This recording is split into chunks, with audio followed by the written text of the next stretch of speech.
Hey everyone, it is April 19th. Um, Today marks the first day that I think I truly understood what everyone else is going through in quarantine right now. Mainly just because, Monday through Friday I work, and then this was the first weekend I didn't have work, right? Because the first weekend after tax season. Um, and so what I was doing was Monday through Saturday I was working, right? And then Sunday I would spend the day doing the dishes, tidying the house, doing laundry, just like normal housework stuff. But this weekend I did it Saturday. So come today I was like, huh, I have nothing to do, which was really nice for a couple hours. And then I was like, I'm bored. So thankfully I called my friend.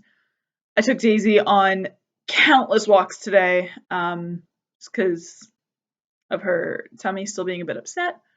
I made rice pudding.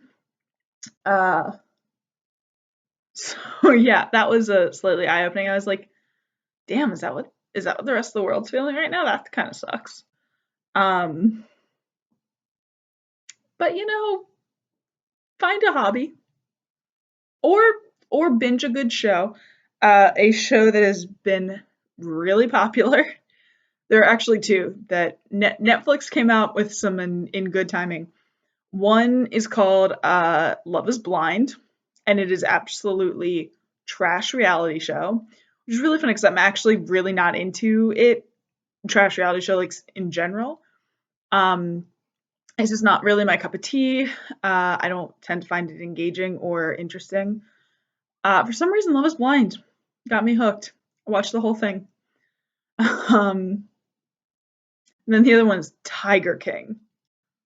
Let me tell you all about Tiger King for a hot sec here, if you're unfamiliar. Uh, Basically, it centers around this guy called Joe Exotic, right? And his documentary. So Joe Exotic wanted to be like a star. He had visions of having like his own TV show and stuff. So a couple years ago, like 5 or 7 years ago, around there, someone from Netflix was like, "All right, we're gonna start recording you for a documentary." And then the world went to hell. His world went to hell. He like loved tigers, and loved being with tigers and loved tiger cubs particularly. So he started a zoo in Wynnewood, Oklahoma. And the term zoo I use really loosely. One might more say tiger breeding facility.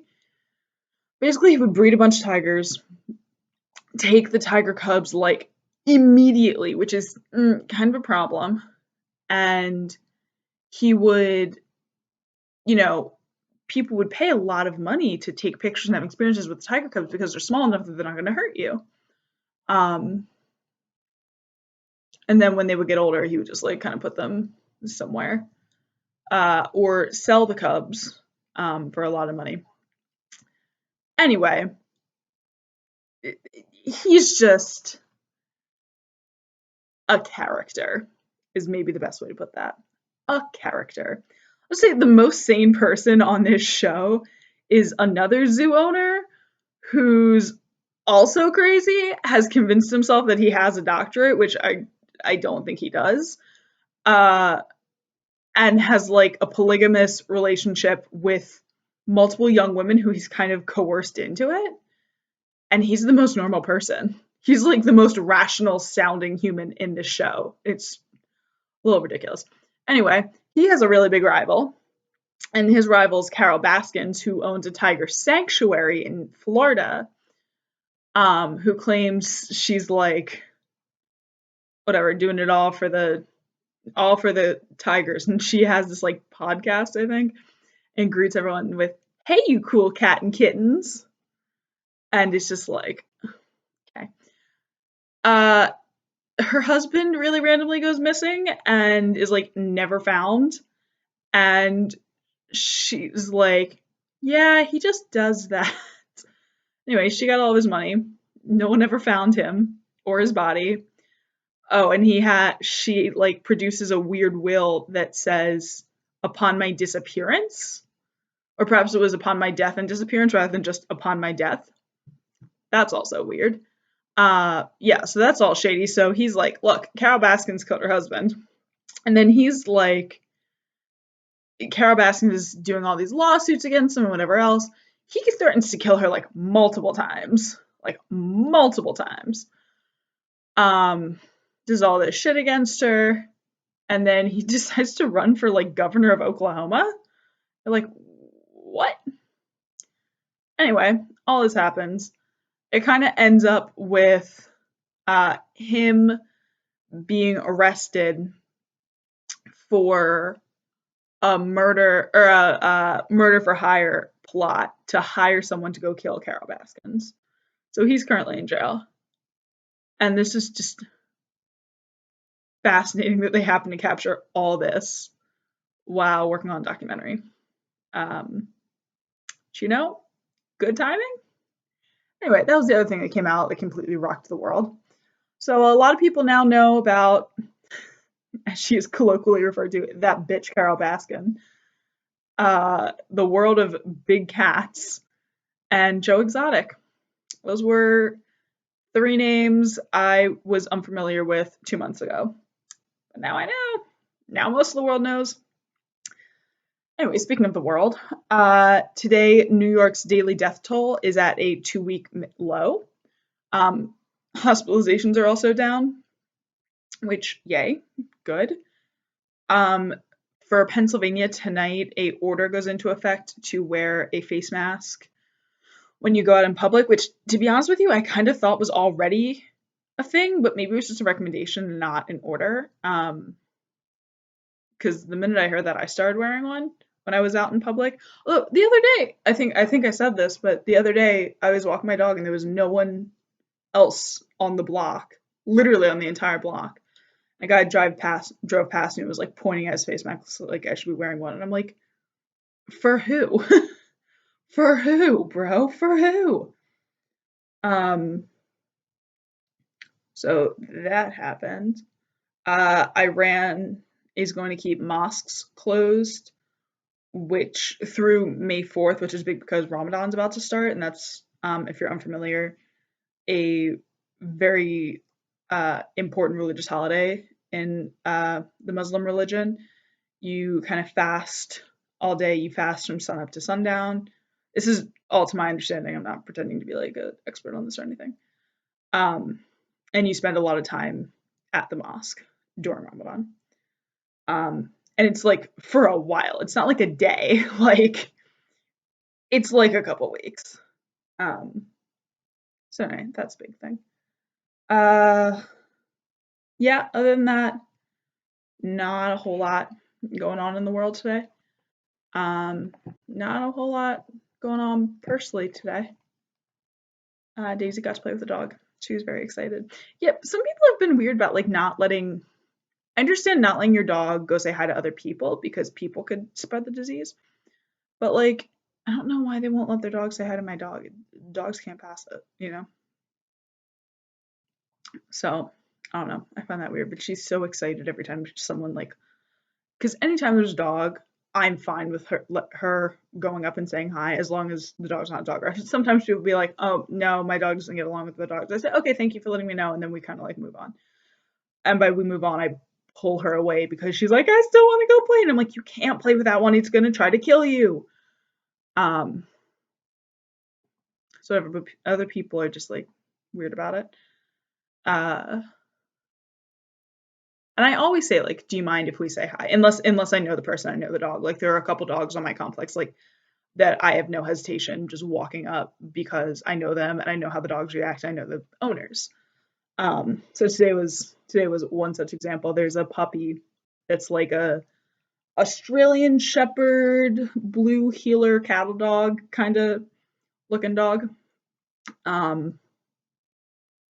And she loves puppies. Loves puppies. And she loves this puppy in particular. And this puppy is batshit crazy. This puppy is the definition of puppy. It's just like, go, go, go, go, go, all the time. It has zero chill. It tries to jump on everything. But But Daisy loves this puppy, so she got to play with the puppy today, so she was very happy. It was a dog in the dog park that she was not allowed to play with, and that's because that dog is dog aggressive, and she was not very happy about that situation. Um, but yeah, I'm like, girl, literally this when she literally got attacked by the dog the other week, she was like, we were playing, and I was like, no, you weren't. But bless her, she doesn't get it. She just wants to be friends with all the dogs, not the humans, just the dogs. Um, but yeah, so she was pretty excited about that.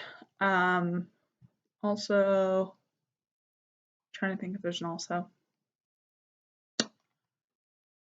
Don't think so. Again, I'm trying just to stay up a little bit. Normally, I take her out 4 times a day, and it is at like when I get up, which is typically around between 6:30 and 7:30, uh, kind of depending on how well I slept, what time she gets up. Because when she gets up, I get up. It's like when she, for some reason, her crate's not closed. Like she could come in and out of her crate all night long if she wanted to, but she doesn't. When she comes out of her crate, it's like, all right, mama, get up, let's go, it's time.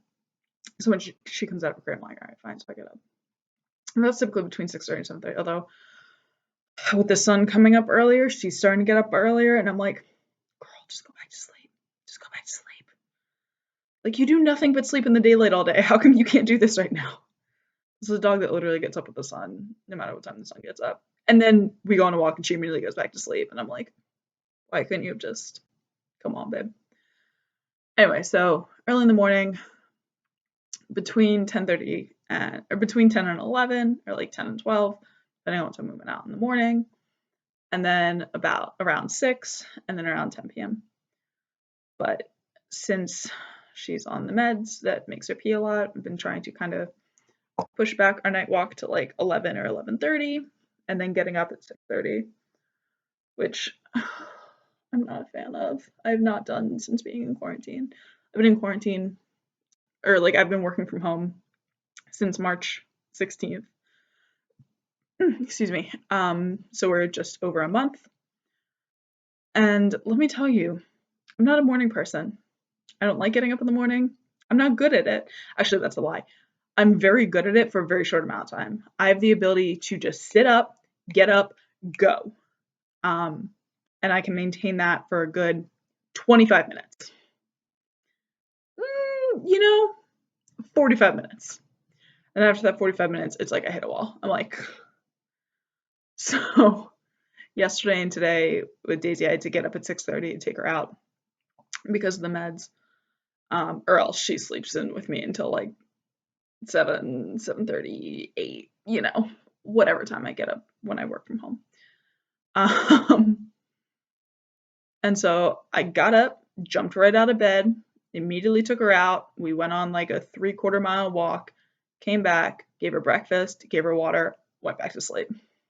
And that was beautiful. That was a great way to do my morning. Wish I could kind of do that more often. But tomorrow I'm going to have to get up at 6:30 again. And I probably won't really have time to go back to sleep. But on the other hand, if I start work at 7, I could be done by 4. Just I hate when she's on this meds, especially because like she's my dog and she's my responsibility, and I completely understand that. But I normally have a co-parent. And just like today, by the time I got to like the 6th walk, I could have been like, Eliza, can you please just trade with me? Or can you take her out and I'll clean up this accident? Or can you clean up this accident while I take her out? Just having to do both. It's like, it's hard. It's like having a kid. Like the minute I take my eye off her, she's gone and she's had an accident somewhere. And I'm like, babe. Yeah, this is why, first off, every kid should do that project where they like have a sack of flour that's like their kid for a while, because I did that project and let me tell you, that was like, oof, God, no, I don't want this in my life for a while. Not that I like planned to have kids when I was young, or anything like that. When I was young, as though I'm an old crone now at 24, old crone. Uh, but like, yeah, no, that was like a don't do that. Especially because I took it a lot. I took it very seriously. At the same time, I was also a really big doll girl. Like I loved dolls.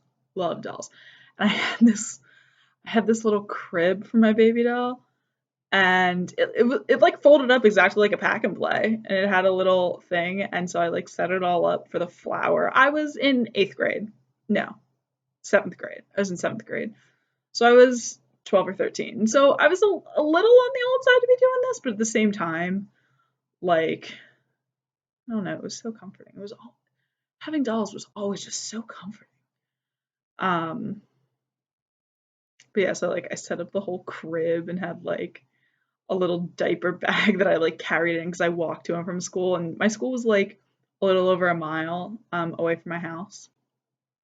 So like had in a little sling bag and whatever else.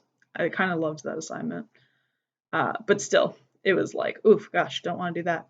And then, before anyone considers having a child with a partner or by themselves, uh, get a dog because it's like having a child. It's like the less responsible version of having a child. Um, but you know, there are sometimes either if they're puppies, that's straight up just like having a child because it's like 24 hours. You can hear her drinking right now. Or if they're ill and you have to take care of them, it's like 24 hours.